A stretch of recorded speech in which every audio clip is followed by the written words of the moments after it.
Bismillahirrahmanirrahim. Assalamualaikum warahmatullahi wabarakatuh. Perkenalkan, nama saya Nurul Fadilah dari Bimbingan Konseling Islam kelas 2C. Kali ini saya akan menjelaskan mengenai bimbingan konseling pranikah.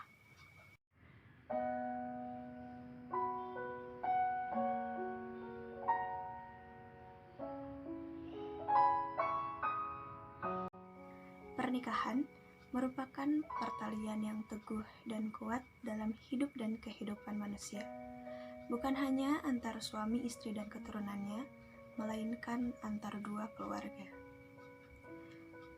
Pernikahan pula berfungsi sebagai penjaga manusia dari godaan hawa nafsunya.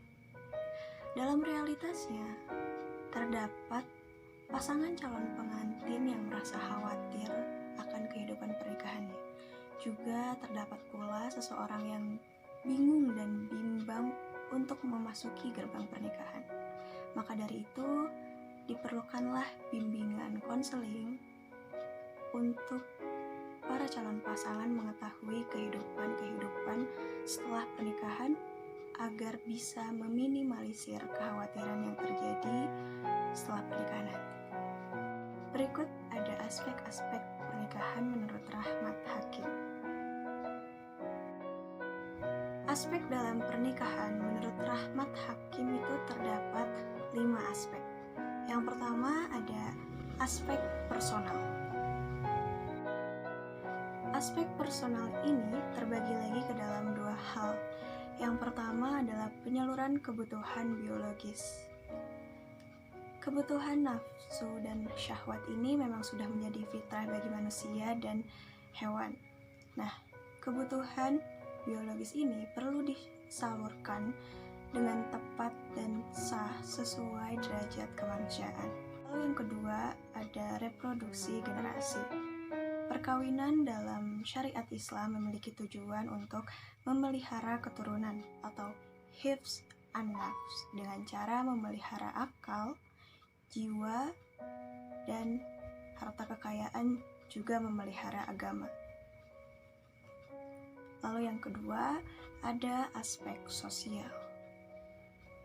Keluarga sebagai bagian dari struktur suatu bangsa memiliki kontribusi yang sangat besar.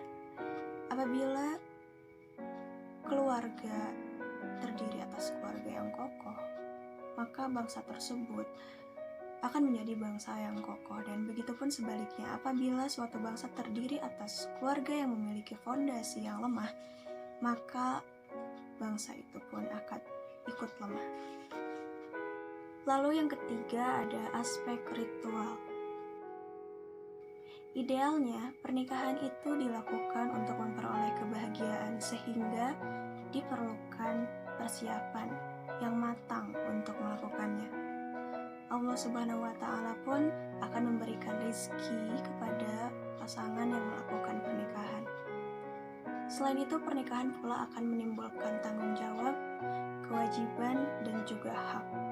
Nah, rasa tanggung jawab ini akan memunculkan produktivitas sehingga akan memperoleh rezeki dari hal tersebut. Lalu yang keempat ada aspek moral. Perkawinan yang dilakukan sesuai dengan syariat Islam merupakan perkawinan yang dapat membentuk moralitas mulia manusia dan membebaskan manusia dari moralitas hewan. Lalu yang terakhir atau yang kelima ada aspek kultural. Dalam perspektif kebudayaan, perkawinan merupakan suatu proses interaksi manusia dalam kategori masyarakat kecil yang nantinya dapat membangun dunia sosial yang lebih luas. Lalu berikutnya ada hal-hal yang dapat dilakukan untuk persiapan pernikahan.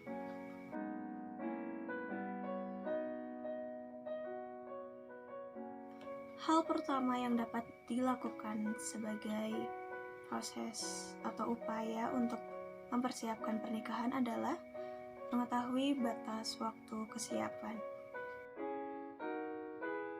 Sambil melakukan persiapan yang optimal, hendaknya laki-laki dan perempuan memiliki batasan waktu kesiapan. Ya, perhitungan batasan waktu kesiapan ini diharapkan akan bisa memunculkan pemikiran-pemikiran ilmiah ataupun realistis terhadap apa yang harus diputuskan untuk menjalani kehidupan selanjutnya. Apabila waktu tersebut masih lama, maka dianjurkan kepada laki-laki ataupun perempuan untuk menjaga dirinya sebaik mungkin. Dan apabila waktunya sudah dekat, maka dianjurkan untuk melanjutkan proses-proses ke tahap pernikahan yang lebih matang dan lebih mantap lagi. Lalu yang bisa dilakukan yang kedua adalah syura atau konsultasi terhadap orang-orang soleh. Konsultasi atau syura dilakukan kepada orang-orang soleh ini agar kita tidak terjerumus hanya dalam hal nafsu belaka. Maka dari itu dibutuhkan konsultasi untuk memantapkan diri dan juga menetapkan pilihan dari pasangan yang kita pilih. Nah, jika orang tua kita merupakan orang yang paham akan agama dan Islam, maka orang tualah yang menjadi orang pertama yang layak untuk kita mintai pertimbangan atas keputusan pernikahan. Lalu yang ketiga adalah menentukan pilihan. Menentukan pilihan ini bisa dilakukan setelah adanya kesiapan. Nah, pertimbangan memilih calon pasangan perempuan itu terdapat dalam hadis sebagaimana sabda Rasulullah Shallallahu Alaihi Wasallam, perempuan itu dinikahi karena 4 hal, yaitu karena hartanya, keturunannya, kecantikannya, atau karena agamanya. Pilihlah berdasarkan agamanya agar selamat dirimu. Hadis riwayat Bukhari dan Muslim.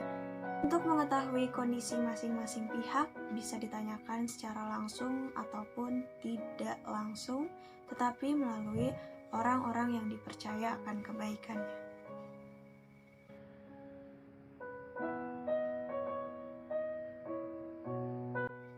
Karena pernikahan merupakan hal yang sakral, yang kemungkinan terjadi hanya sekali dalam seumur hidup, maka perlu dipersiapkan dengan matang. Bisa dengan mengikuti bimbingan dan konseling pranikah. Bimbingan konseling dan pranikah ini ditujukan untuk membangun keluarga yang utuh, harmonis, memberdayakan produktivitas, menyesuaikan diri terhadap norma-norma keluarga, dan juga ikut berpartisipasi dalam membentuk suatu keluarga yang harmonis. Carl Rogers memperkenalkan suatu pendekatan yang dimana saat melakukan wawancara, klien berperan aktif dan memikul tanggung jawab juga pemecahan masalah atas permasalahan yang ia miliki. Carl Rogers mengenalkan pendapat ini pada tahun 1951. Carl Rogers memperkenalkan suatu pendekatan yang disebut dengan pendekatan humanistik atau disebut pula sebagai person center yang berorientasi monistik. Artinya, ia memandang manusia sebagai makhluk yang dilahirkan dengan pembawaan dasar yang baik, memiliki kecenderungan yang bertujuan positif, konstruktif, rasional, sosial, berkeinginan untuk maju, realistik, memiliki kapasitas untuk menilai diri, dan mampu membawa dirinya untuk bertingkah laku sehat dan seimbang, cenderung berusaha untuk mengaktualisasikan diri, memperoleh sesuatu dan mempertahankannya. Setiap manusia memiliki harga dan martabat dirinya, sehingga dengan didukung oleh pembawaan dasarnya, maka setiap manusia akan siap dan mampu untuk mengatasi masalahnya. pendekatan humanistik ini berfokus pada kondisi manusia. Selain Carl Rogers yang berpendapat mengenai pendekatan humanistik, ada juga Gerald Corey yang berpendapat mengenai konsep utama dari pendekatan humanistik ini. Antara lain ada yang pertama, kesadaran diri, yang kedua ada manusia memiliki kesanggupan untuk menyadari dirinya sendiri, yaitu suatu kesanggupan yang unik dan nyata yang memungkinkan manusia mampu berpikir dan memutuskan. Lalu yang ketiga ada kebebasan, tanggung jawab, dan kecemasan. Kesadaran atas kebebasan dan tanggung jawab dapat menimbulkan kecemasan yang menjadi atribut dasar pada manusia. Lalu yang keempat ada penciptaan makna.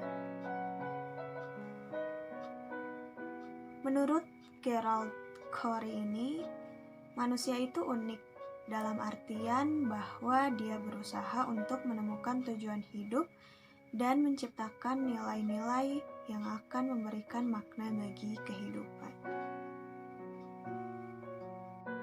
Selain konsep utama dari pendekatan humanistik yang disebutkan tadi, Gerald Corey juga berpendapat mengenai tujuan eksistensial humanistik.